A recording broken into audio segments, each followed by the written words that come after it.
নতুন যে ছেলেটাকে লাগিয়েছে না, এই পাগলের মতো মাঝে মধ্যে লাফিয়ে উঠছে, এই জন্যে আপনার মাথায় আপনি ঠোকা খাচ্ছেন। হলো এরকম ব্যাপার। রাজা তার দিকে তাকালেন, তাকিয়ে দেখলেন যে বাহ, একটু ভালো চেহারা, দেখতে শুনতে ভালো। তো রাজা রঘুগণ জড়ভরতকে বলছেন, প্রথমে বলছেন, আহা তোমার ভারী কষ্ট হচ্ছে, পালকি বইতে কষ্ট হচ্ছে, আহা তুমি কি রোগা পাতলা তোমার চেহারা, মানে পরিহাস করে বলছে, ব্যঙ্গ করে রাজা বলছে যে আহা এত দুর্বল চেহারা, তোমার কষ্ট হচ্ছে। জড়ভরত কোনো উত্তর দেন, কারণ কোনো উত্তরই তো দেন না। আবার কিছু ঠিকভাবে চলো বলে রাজা ধমক দিয়েছেন। আবার কিছুক্ষণ বাদে আবার জড়ভরত কোনো দেখেছেন, আবার লাফ দিয়েছেন, দিতে আবার রাজার মাথায় লেগেছে। আবার মাথায় লাগতেই রাজা বলছেন, আরে একবার বারণ করলাম শোনে না। বলে, আরে তুমি জ্যান্ত না মরা, তুমি জীবিত আছো না মরে গেছো, তোমার একটা কাণ্ডজ্ঞান নেই, বললাম তবুও তুমি এইভাবে চলছে। জড়ভরত তাও কোনো উত্তর নেই। আবার তৃতীয়বার যখন আবার মাথায় ঠোকা লেগেছে, তখন রাজা রেগে গিয়ে বলছেন, এইবার দাঁড় করাও তো পালকি, এটাকে ধরে আমি খুব কথা দেব। কথা শোনে না, এমন অবাধ্য। একে তো বেয়ারা বলেই যারা বাহন, তাহলে এই তো বেয়ারার কাজ করছে, কাজ করছে, কথা বলছে না, একে ধরে কথা দেবো তবে ঠিক হবে। এই কথা যখন বলেছেন, তখন জড়ভরত মনে মনে ভাবছেন যে বাবা, রাজাকে তো ভরসা নেই, আর রাজা রাজত্ব চালিয়েছে, তো একটা অহংকার অভিমান আছে, সবাইকেই মনে করে আমার প্রজা, আমি তো আর প্রজা নই, কিন্তু তাহলেও এরা মনে করে যে আমি রাজা যখন সবাই আমার চাকর বাকরি হবে। আর এই মনে করে যদি আমাকে দুঘা দেয়, লাঠি দিয়ে কঘা মারে, আমার কোনো ক্ষতি হবে না, আমার শরীরে কোনো আঘাতের আমি পরোয়া করি না, কিন্তু হবে কি, এর নরক গতি হবে, এ নরকে যাবে। আমার অঙ্গে যদি আঘাত করে, হ্যাঁ, একে নরকে যেতে হবে। প্রথম কথা, একে নরকে যেতে হবে, কিন্তু এই নরকে গেলে হবে কি না, জগতে সৎসঙ্গের বদনাম হবে। কেন না, ভবিষ্যতে লোকে বলবে যে রাজা মানে জড়ভরতের মতো মহাপুরুষ যে রাজাকে কাঁধে নিয়েছে, এত বড় মহাপুরুষ হয়েও যাকে কাঁধে নিয়েছে, আর সে কিনা নরকে যায়, তো সৎসঙ্গের বদনাম হবে। এই মনে করে জড়ভরত পালকি থামিয়েছে, জড়ভরত সামনে এসেছে। রাজা বলছেন, এই শোন, তোকে আমি এবার দেবো কথা। যে জড়ভরত কোনোদিন মা বাবার সঙ্গে কথা বলেননি, কারোর সঙ্গে কথা বলেননি, তিনি আজ প্রথম মুখ খুললেন, রাজা রঘুগণের কাছে মুখ খুললেন, খুলে বললেন, হে রাজন, আপনি আমাকে বলেছেন যে যে তুমি এত দুর্বল চেহারা, বইতে কষ্ট হচ্ছে, তো তাহলে জেনে রাখুন, আমি রোগাও নই, আমি মোটাও নই। কেননা রোগা মোটা এটা তো দেহের ধর্ম। মানুষের শরীর এক একজনের এক এক রকম হয়, কেউ রোগা হয়, কেউ মোটা হয়, কেউ কালো হয়, কেউ ফর্সা হয়, নানান রকম, এগুলো দেহের ধর্ম। কিন্তু আমি দেহ নই, আমি আত্মস্বরূপ। আমার আত্মস্বরূপ কারোর রোগা মোটা কিছু হয় না। তা আপনার এই কথাতে আমার কোনো আক্ষেপ নেই, বা আমার মনে কোনো দুঃখ হয় না। আপনি যে আমাকে বলেছেন পরিহাস করে যে আহা দুর্বল চেহারা, এতে আমার কোনো আপত্তি নেই। দ্বিতীয়, আপনি বলেছেন তুমি জীবিত না মৃত, তো জগতের প্রতিটি লোকই বেঁচে থাকলেও জ্যান্ত মরার মতনই আছে। কেননা এই জন্মের আগে সে কোথায় ছিল সে জানে না, কিছুদিনের জন্য জীবিত আছে, আবার এরপরে কোথায় যাবে তাও জানে। তো সুতরাং প্রতিটি মুহূর্তই মায়াবদ্ধ জীব যারা, তারা জীবন আর মৃত্যুর মাঝামাঝি থাকে। সে জীবিত থাকলেও মৃত্যুর শিকার হয়ে বসে আছে, কখন মৃত্যু গ্রাস করবে ঠিক নেই। তো তাহলে সে জীবিত কি মৃত এটা ঠিক সঠিক বলাও যায় না। আপনি যে আমাকে পরিহাস করেছেন এটাও আমি কোনো খারাপ পাইনি। আর তৃতীয়, আপনি আমাকে বলছেন তোমাকে দণ্ড দেবো, মারব। তা আপনি রাজা, রাজার অধিকার আছে দণ্ডদানের। তা আপনি রাজা মানে কি? আপনি সিন্ধু প্রদেশের রাজা, আর আমি ছিলাম এককালে এই গোটা ভারতবর্ষের রাজা, তার অন্তর্গতই সিন্ধু প্রদেশ। সমগ্র ভারত ভূখণ্ডের আমি রাজা ছিলাম, হ্যাঁ, কিন্তু একটা হরিণ শিশুর মোহে পড়ে আজ আমার এই অবস্থা হয়েছে। তো তাই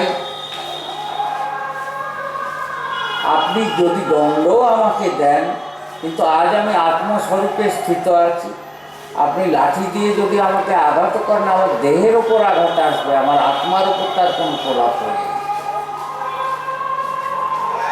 তো যে রাজা পালকিতে বসেছিলেন, রাজা এবার পালকি থেকে নেমেছেন, নেবে ভাবছি তাড়াতাড়ি প্রণাম করেছে। প্রণাম করে বলছেন এ তো সাধারণ কথা নয়, এ কোনো সাধারণ পালকি বাহক নয় যে এই জাতীয় কথা বলছে। আমি বলছি আমার ভুল হয়েছে, আপনি কি কপিল মুনি? আমার তো সন্দেহ হচ্ছে যে আপনি কপিল মুনির কাছে আমি যাব বলে বেরিয়েছি, আপনি বোধহয় আমাকে ছলনা করবার জন্য এরকম রূপ ধরে এসেছেন।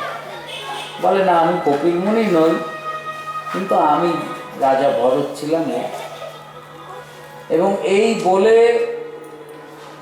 শ্রীমদ্ ভাগবতে বর্ণনা আছে, পুরো একটা অধ্যায় ধরে বর্ণনা আছে ভরত যে উপদেশ দিয়ে, মানে জড়ভরত যে রাজা রঘুগণকে উপদেশ দিয়েছে, এই সংসার রূপী অরণ্যের কথা বর্ণনা আছে, যে কিভাবে মানুষ মায়ায় বদ্ধ হয়ে নিজেই এই সংসারের জাল বুনে নিজেই তার মধ্যে আটকা পড়ে আর এর থেকে বেরোতে পারে। নিজেই সৃষ্টি করেছে আর নিজেই এমনভাবে আটকা পড়ে যায়, এর থেকে আর বেরোতে পারে না, এবং এই সংসার যন্ত্রণায় জ্বলে মরে। তো এই সংসার অরণ্যের কথা বলেছেন, বলেও সব শেষে বললেন যে দেখো, এর থেকে পরিত্রাণের একটাই উপায় হচ্ছে ভগবত ভক্তি। তো বলে ভক্তি লাভ কি করে হবে?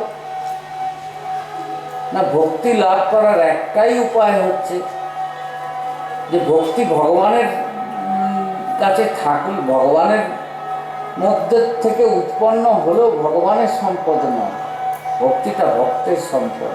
তাহলে ভক্তি যদি লাভ করতে চাও তাহলে ভক্তের শরণাগত। তো এই বলে জড়ভরত উপদেশ দিলেন রাজা রঘুগণকে যে এই সংসার সমুদ্র পার হতে চাও যদি সাধুজনের চরণ রজে অভিষিক্ত হয়, তাদের চরণ ধুলাতে স্নান কর, তাহলে চিত্তের মলিনতা কাটবে এবং এই সংসারের প্রকৃত স্বরূপ কি সেটা তোমার বোধ হবে। হ্যাঁ, যে সংসারে আমরা মনে করছি সব আবার, হ্যাঁ, কারণ মায়ার সংসার তো মায়া কীরকম, মায়ার দুভাবে প্রকাশ, আবরণাত্মিকা, বিক্ষেপাত্মিকা। জড় মায়া দুভাবে ক্রিয়াশীল। এক তো আমাদের আসল স্বরূপের ওপর আবরণ দিয়ে দিয়েছে, আমরা জানি না নিজের পরিচয়, কে আমি, এই পরিচয় জানা নেই, মায়া আবরণ দিয়েছে। আর দ্বিতীয় হচ্ছে বিক্ষেপ, এই সংসার যেটা অসার সেটার প্রতি আপন বোধ জেগে গেছে, এটা আমার, এখানে সবাই আমার, আমার আপনার জন, সবাই আমাকে ভালোবাসে। হ্যাঁ, যদিও পদে পদে লাঠি খাচ্ছে, বুঝছে যে কেউ আবার নয়, সব মতলব। কখনো কখনো মানুষের চেতনা জাগেও, কিন্তু জাগলেও কোনো উপায় নেই। আবার বাস্তব জীবনেও তো দেখা যায় লোকে কত সময়, তাহলে তো সাধু সন্তের কাছে গেলে হয় কি সেই চেতনাটা জাগ্রত হবে, হ্যাঁ, বারবার এই সংসারের স্বরূপ অনুভব হবে। হ্যাঁ, তো কখনো কখনো লোকেরও মনে হয় যে দূর জগতের সব মতলব, কেউ কারণ নয়, কিন্তু পর মুহূর্তে আবার কিছুক্ষণ বাদে মনে হয় হ্যাঁ ও একবার বলেছে, আবার হয়তো বদলও হয়ে যেতে পারে। হ্যাঁ, তো নিরন্তরই আমরা সংসারকে যত আপন করার চেষ্টা করছি, কিছুতে সংসার তো আপন হবার নয়, কিন্তু তবুও চেষ্টা চলছে, অনন্ত জন্ম ধরে চেষ্টা চলেছে, আবারও চেষ্টা চলছে। ভগবান মনুষ্য জন্ম দিয়েছেন কেন না, একটা সুযোগ দিয়েছেন, যদি এতজনকে তো আপনার বলে মেনে নিয়েছো, আমাকে যদি মানতে পারো তাহলে আর কিছু করতে হবে। হ্যাঁ, ব্রজের এক আচার্য বলছেন যে ভগবানকে পাওয়ার কোনো কষ্টকর মার্গ নয়, খুব কঠিন কিছু নয়, খুব সহজ। বলে কি না, একটাই কাজ করতে হবে। বলে তুমি সাধন ভজন পুজো পাঠ করো চাই না করো তাতে কিছু এসে যায় না, একটা কাজ যদি করতে পারো তাহলে জানবে হ্যাঁ এই জন্যই তুমি পার, ভগবান তোমাকে গ্রহণ করবে। কি না, ব্রজ ভাষায় বললেন মান লো উনকো তুম সির্ফ আপনা। শুধু যে সংসারকে মনে করছে এ আমার সে আমার, মা আমার, বাপ আমার, ভাই আমার, বোন আমার, পতি আমার, পত্নী আমার, পুত্র আমার, পৌত্র আমার, তো এই সবাইকে আমার আমার না করে একবার গোবিন্দ আমার বলে মেনে না। মান লো উनको तुम सिर्फ अपना, सीख लो याद में बस तड़पना।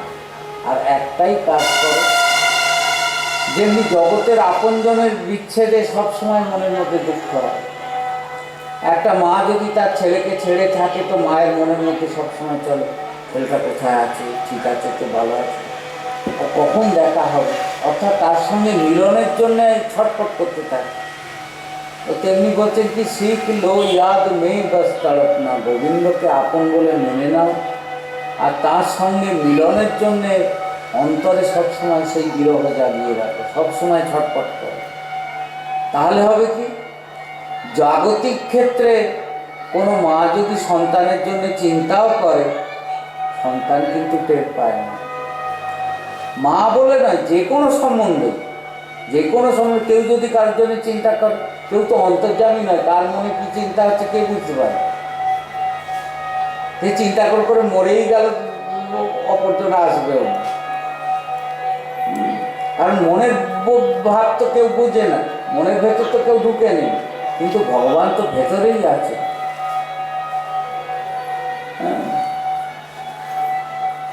তাই মহারাজজির এই পদে তিনি বলেছেন যে মান লো উनको तुम सिर्फ अपना, सीख लो याद में बस तड़पना, वो लगा लेंगे सीने से तुझको, ও তোমাকে তার বুকে জড়িয়ে ধরবে, আপন করে নেবে, কেননা দিল মে बैठे हैं गाफिल नहीं है। সে তো বাইরে বসে নেই, সে তো তোমার ভেতরেই বসে আছে। তুমি তাকে আপন বলে মানছো কি মানছো না সে তো টের পাচ্ছে। তুমি যদি তাকে আপন করো তো সে তোমাকে ঠিকই আপন করে নেবে। তো এই আপন করার উপায় কি, সেই জন্যই সৎসঙ্গ করা। বারবার সাধুদের কাছে গেলে সৎসঙ্গ করলে হয় কি, সৎসঙ্গ না করলে মানুষের বিবেক কোনোদিন জাগ্রত হবে না।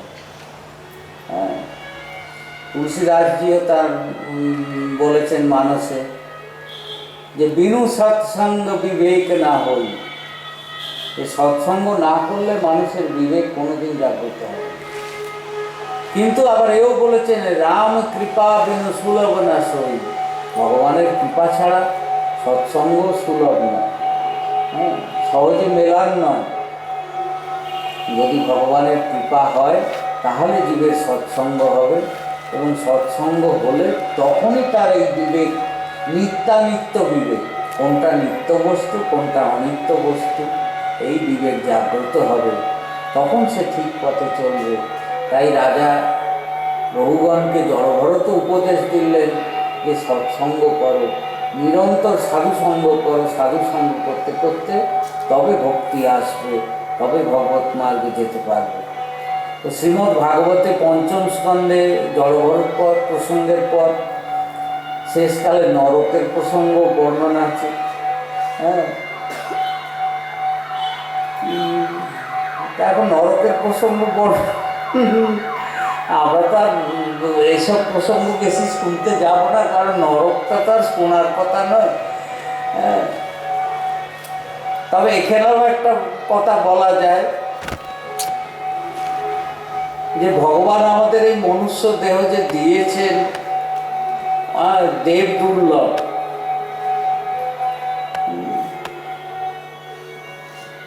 তুলসীদাসজি বলেছেন, বড়ে ভাগ মানুষ তন পাওয়া, সুর দুর্লভ সব গ্রন্থ নিগাওয়া।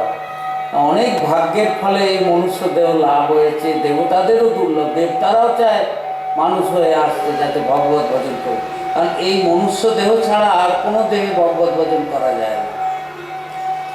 হ্যাঁ, তো তাহলে এই মানুষ দেহটা কি জন্যে দিয়েছে?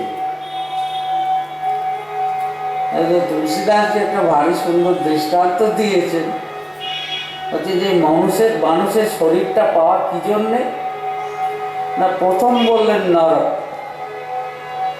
নরকে যাওয়ার জন্য। হ্যাঁ, এত সুরদুর্লভ দেহটা পাওয়া কি জন্যে পাওয়া হয়েছে না, নরকে যাওয়ার জন্য। নরকে যাওয়ার জন্য কেন? না, মানুষ তো এই দেহ পেয়ে সদ্ব্যবহার করবে না, সে সংসারে মোহে বদ্ধ হবে, হয়ে একেবারে তলিয়ে যাবে আর বিপরীত পথে চলবে। ভগবত পথে তো যাবে না, বিপরীত পথে হাঁটবে, আর পরিণতি হিসাবে সে নরকে যাবে। তাই প্রথমেই বললেন নরক। এই সুরদুর্লভ দেহটা, মনুষ্য দেহটা পাওয়া কেন? আমাদের শাস্ত্রে তো নরকের পথ দেখিয়েছে। বলবেন বেদ শাস্ত্রে নরকের পথ দেখানো হয়েছে, বিতর্ক হয়ে যাবে। বলে হ্যাঁ, দেখানো হয়েছে মানে কি? তাতে বলা হয়েছে তুমি এইভাবে চলো। হ্যাঁ, এইভাবে যদি না চলো, তো উল্টোভাবে চলো, তো নরকে যাবে, ছাড়া কোথায় যাবে? জেনে শুনেই নরক। তো তাই প্রথমে বললেন নরক, দ্বিতীয় বললেন স্বর্গ। যদি তুমি মানুষের মধ্যে বেশিরভাগ লোকই উল্টো কাজ করবে, উল্টো পথে যাবে এবং পরিণতি হিসাবে নরকে যাবে। তবে কিছু বুদ্ধিমান লোক হবে যারা পাপ করবে, পাপের ফলে নরকে যাবে, আর যদি পুণ্য করে স্বর্গে যাবে। নরক স্বর্গ, যারা পুণ্য কাজ করবে, পুণ্য করলে স্বর্গে যাবে। তো স্বর্গ নরক দুই কিন্তু বরাবর, দুটোই অনিত্য বস্তু। নরকে গেলে পাপের ফলে নরকে যাবে, যতদিন পাপ ভোগ হলো, নরক ভোগ হলো, আবার চলে আসে। আর পুণ্য করলে স্বর্গে যাবে, সেও পুণ্যটা ক্ষয় হয়ে যাবে, আবার স্বর্গ থেকে পড়বে। আর স্বর্গ থেকে পড়বে মানে কি? স্বর্গভোগ যদি লোকেরা, আমাদের মানে যাদের এসব শাস্ত্র জ্ঞান নেই, তারা কেউ পরিবারের লোকজন বলে আমার মা বাপ স্বর্গবাসী হয়েছে। হ্যাঁ, স্বর্গবাসী হয়েছে মানে তোমার মা বাপ কত গাধা ছিল, পুণ্য করে স্বর্গে গেছে, মানে স্বর্গ থেকে যখন পড়বে, হ্যাঁ, নরক থেকে পড়লে তবু একটু ভালো আশা আছে। নরকে মানে পাপের ফল ভোগ করে নিল, তারপর নরক থেকে যখন বেরোবে, ছাড়া পাবে, সে ভালো জন্মই পাবে, মানুষ হবে বা কিছু হবে। কিন্তু স্বর্গ থেকে যখন বেরোবে, পুণ্যগুলো ক্ষয় করে এলো স্বর্গে, তো ক্ষয় করে তারপর যখন সে বেরোবে, আসবে মানে কি, তার গতি হবে অধোগতি। স্বর্গ থেকে বেরিয়ে এলে সে তো শেয়াল, কুকুর, সাপ, খোপ, জন্তু, জানোয়ার এইসবই হবে, মনুষ্য দেহ পাবে না স্বর্গগতি করবে। হ্যাঁ, তো তুলসীদাস বলেন কিছু বুদ্ধিমান লোক মনে, যারা পুণ্য কাজে পাপ করে নরকে যাবে, পুণ্য করলে স্বর্গে যাবে। আবার কিছু আরো বুদ্ধিমান হবে, তারা পাপ পুণ্য কোনোটাই করবে না, তারা মুক্তির পথ খুঁজবে। হ্যাঁ, নরক স্বর্গ অপবর্গ নিষেন। নরক প্রথম কিছু যার মানে ম্যাক্সিমাম বেশিরভাগ যাবে নরকে, তারপর হবে স্বর্গ, তারপর আরো কিছু বাঁচালো, পাপ পুণ্য কোনোটাই করবে না, সে যাবে, সে মুক্তি লাভ করবে। কিন্তু মুক্তি লাভ মানে কি? নিরাকার ব্রহ্মে বিলীন হয়ে যাবে। হ্যাঁ, দিব্য প্রেমানন্দ পাবে না যতক্ষণ না ভগবানের সগুণ সাকার রূপে অতি প্রেম হচ্ছে, প্রেমানন্দ পাবে না, ব্রহ্মানন্দ পাবে।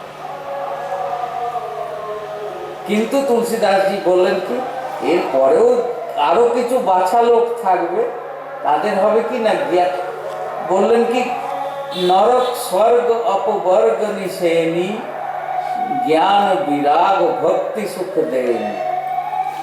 হ্যাঁ, কিছু হবে যোগ্য লোক, তারাই ভক্তি, তারা পাপ পুণ্য এসব কোনো দিকে না গিয়ে কেবল ভগবানের ভক্তি করবে। করলে হবে কি, জ্ঞান আর বৈরাগ্য দুই তাদের সঙ্গী থাকবে।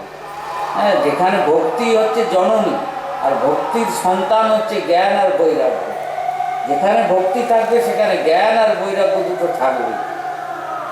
হ্যাঁ, তারা দিব্য প্রেমানন্দ লাভ করতে পারবে। তো পঞ্চম স্কন্ধে নরকের কথাও যে বর্ণন হয়েছে, অনেক প্রকার নরকের বিশদ বর্ণনা আছে, যে কি কি পাপ করলে কোন কোন নরকে যেতে হয়। শ্রীমদ্ ভাগবতে নরকের প্রসঙ্গ বর্ণনা আছে, তবে আমরা সেই প্রসঙ্গে যাব না, কারণ নরকটা আমাদের কাম্য যা দরকার যাওয়া, তিনি সেই রকম কর্ম করুন। আবার অনেক রসিক আচার্য এরকমও বলে থাকেন যে ভগবান নিজে নরকের রাস্তা করেন, কারণ বলা হয়েছে কি, বেদে তিনি বলেছেন, শৃণ্যম তু বিশ্বে অমৃতস্য পুত্রা, সকলে তার সন্তান, সবাই তার পুত্র। তো নিজের সন্তানরা নরকে যাক, ভগবান কখনো নরকের ব্যবস্থা করবেন? ওই নরকের রাস্তাটা তিনি করেনি, ওটা নরক তৈরি করেছেন, কিন্তু রাস্তাটা করেনি।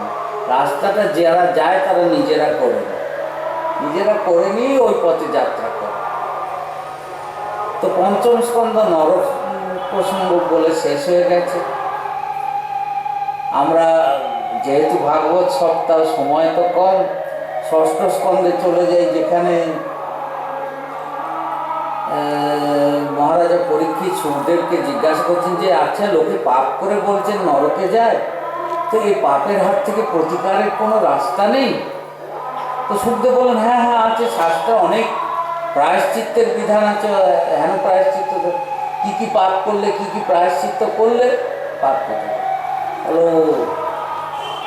তো বলে প্রায়শ্চিত্ত করলে পাপের খণ্ডন হয়ে যায়, তো তাহলে জীব শুদ্ধ হয়ে যাবে না? জীব শুদ্ধ হবে, কারণ পাপ যে পাপ করলো সে পাপটা খণ্ডন হলো, কিন্তু পাপের প্রবৃত্তি তো যাবে না, তারপরে তো আবারও করবে পাপ। তো করলে তো আবার কত পাপ করবে আর কত প্রায়শ্চিত্ত করবে, করতে করতে তো জীবন চলে যাবে, কোনো দিন তার। বলে তাহলে পাপের জননীকে না, পাপের জননী হচ্ছে অবিদ্যা, অবিদ্যা মায়া। তো যে কারণে জীব অবিদ্যার ফাঁদে পড়ে, মায়ার ফাঁদে পড়ে পাপ কর্ম করে, পাপ পথে যায়। তো সেই অবিদ্যা বিনাশ করার কোনো রাস্তা আছে? বললেন তাহলে শোনো, একটা সহজ কথা বলে, সহজ উপায় বলে একটা প্রসঙ্গ শোনায়। বললেন কি না, কান্নকুব্জ নগরী, কনৌজ, উত্তরপ্রদেশের কনৌজ। তো কান্নকুব্জ নগরীতে এক ব্রাহ্মণ ছিলেন, তার নাম অজামি। হ্যাঁ, তো সে ব্রাহ্মণ সন্তান খুব ভালো ছেলে ছিল। হ্যাঁ, মা বাবার সেবা করতো, বাড়িতে শালগ্রাম ছিল, শালগ্রামের সেবা করতে, আর ঘরে তার ব্রাহ্মণী পত্নী ছিল। তারপর বাড়িতে প্রায় ঠাকুরের পুজো পাঠ যাগযজ্ঞ হতো, সে বন থেকে গাছ নিয়ে আসতো, নিয়ে বাড়িতে যা সত্যযুগের ব্যাপার না, তখন যজ্ঞের দ্বারা উপাসনা হতো, বাড়িতে হোম যজ্ঞ হ্যান ত্যান হতো, মানে পুরো ধার্মিক জীবন, সাত্ত্বিক জীবন যাপনে সে করতে করতে হলো কি, বেশ কিছুকাল এইভাবে কাটার পর সেই অজামিল একদিন বনে গেল। বনে গিয়ে হঠাৎ দেখলো যে একটা শূদ্রা গণিকা একটা শূদ্রের সঙ্গে জঙ্গলের মধ্যে একান্তে বিহার করছে। এই দৃশ্য সে দাঁড়িয়ে দেখলো, এবং দেখার পর তার মনের মধ্যে এমন বিকার এলো, তার ওই মেয়ের লোকটির প্রতি আকর্ষণ এসে, ওই গণিকাটির প্রতি তার আকর্ষণ।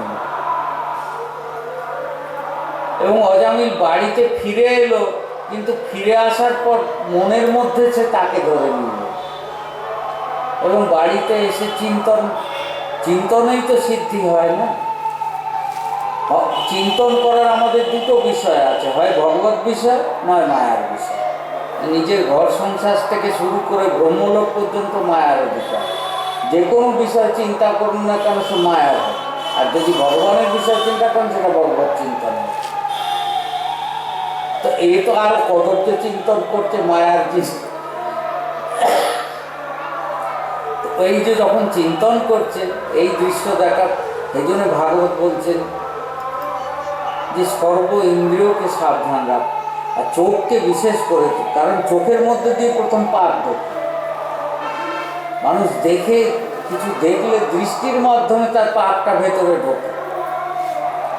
তো তাই সবসময় চেষ্টা করা উচিত যে দৃষ্টি যেন খারাপ দিকে না যায়। হ্যাঁ, লোকের কুদৃষ্টি, খারাপ দেখতে, যারা লোকের খারাপ খোঁজে তাদের হয় কি, একটা বড় লাভ তাদের হয়, ওই খারাপ দেখতে দেখতে তার দৃষ্টিটাই খারাপ হয়ে যায়। সে নিরন্তর কারোর মধ্যে ভালো কিছু খুঁজে পাবে না, সর্বত্রই খারাপ খুঁজে। হ্যাঁ, তো কুদৃষ্টি কুদর্শন হয়ে যায়। তো দৃষ্টিকে সুদর্শন করতে হবে।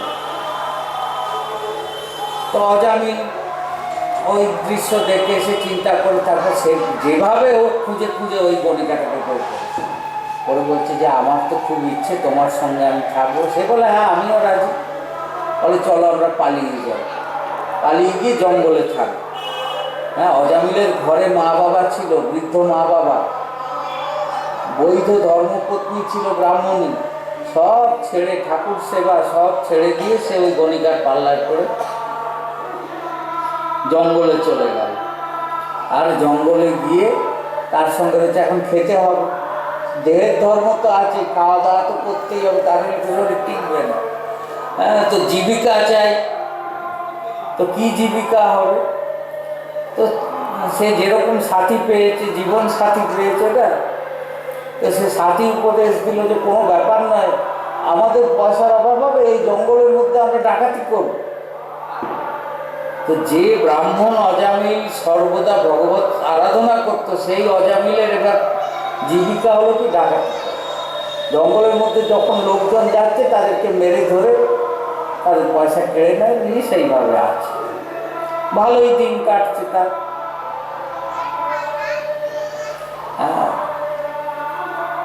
ভালো বলতেলাম কেন না, এক্ষেত্রেও একটা প্রসঙ্গ আছে, এবার একটা কথা আছে, অনেকেই বলেন, একটা যদিও মজার কথা একটা, কিন্তু তার মধ্যেও তত্ত্ব আছে কিনা। অনেকে বলে থাকেন যে বুঝেছে সে মজেছে, আর যে বোঝেনি সে আছে ভালো।